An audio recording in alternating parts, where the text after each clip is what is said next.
Hey guys, Taylor GammaEdge here coming at you with a post-market recap for July 8th, 2025. So today was a snoozer of a day in terms of price action itself. If you're a delta neutral trader selling premium, great day for you. If you're looking for a directional move, that did not come today. And to sum up the price action is really contained within our transition zone. So let's get into specifically what our pre-market prep was, what our intraday tools were telling us. And just quickly, if you guys don't know, we do YouTube Live's most pre-market, where we go over our pre-market plan. You'll see today, 26 minutes. We hit on SPX 0DT. We hit on some single stock stuff. So, we send emails out for that every day, post on Twitter. So you guys, multiple touch points for you to get that link. But anyways, going through our SPX 0DT pre-market prep. So you guys probably know there's a large iron condor structure today. That was 62. 60, 62, 65 was the top side. Bottom side was 61.85 to 61.90 to the bottom side. So those were kind of the upper and lower bounds on the day. And then within that, we still had our normal Junker Tether transition zone, which was 62.10 to 62.55.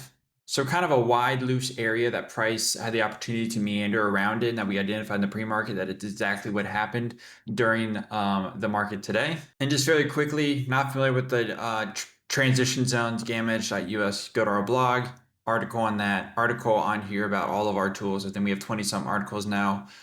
These aren't articles just for the sake of writing them, right? There's kind of actionable takeaways. Market trend model, intraday volume analysis, all that good stuff is detailed for you out here. Right, so again, just highlighting what I just talked about. Top and bottom here is an iron condor, so you can see pinned in the middle of that structure today. So, trader made out well with that. And then you can also see within that drunken sailor zone, we also have kind of a zone within the zone, which is the 62.35, 62.30, right? That's kind of the natural transition point where the structure, right, transitions from red to green, for lack of a better term, just from put to call dominated. So that was another key zone that I was watching as well. Again, kind of a zone within the zone. You can see that is really where price oscillated around today. That's what this middle zone represents. And then again, hitting on a couple of intraday tools. First off, we have our market trend model. Looking at the intraday cumulative tick, it was slightly higher on the day if you had to get specific, but really it was very flat on the session. Looking at our filtered tick, which is a gauge of large buying and selling, there was none of that all day. So again, just another kind of indication of the flat nature of the day. Then lastly, looking at our intraday volume analysis again.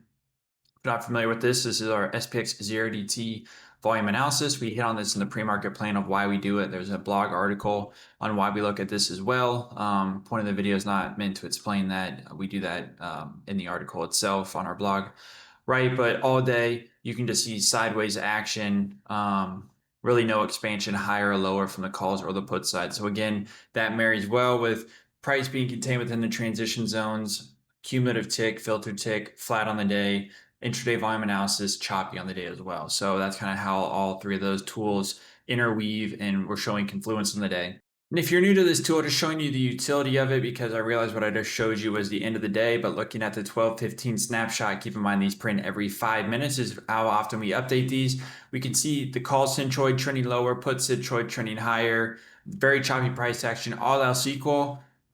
Two reasons how this tool is important is A, characterizes price action between choppy and trending. So we clearly knew that price action was choppy on the day. Second thing is, if we know what the centroids have been doing, all else equal, outside of news events, outside of external things, we can predict where those centroids are likely to head. Again, all things equal. And remember, price follows where transactions happen. So again, it can help us predict kind of what the character price action may be as well. And so today, very choppy price action. This is more or less what manifested throughout the session. And so again, a bit of a forward-looking tool, incorporate that with the levels, incorporate that with the market trend model. And yeah, very useful for trading on the day, whether you're selling premium above and below, or understand it's a choppy day, so kind of playing both sides of the channel, of the trend, stuff like that. So with that, not really a ton else to say from kind of like a key level point of view, technical analysis, if you want to call it that. VWAP very flat on the day. Price just oscillated around that. We have the opening print in blue, prior day close in red. Again, confluence with that kind of middle transition zone. So you should be able to see just how everything kind of lined up today. It really didn't give no indications that today would be other than a chop day, which is what persisted throughout the entire day. So with that, appreciate the time right at the 5 minute mark. You guys have a good night. We'll talk to you later. Thanks. Bye.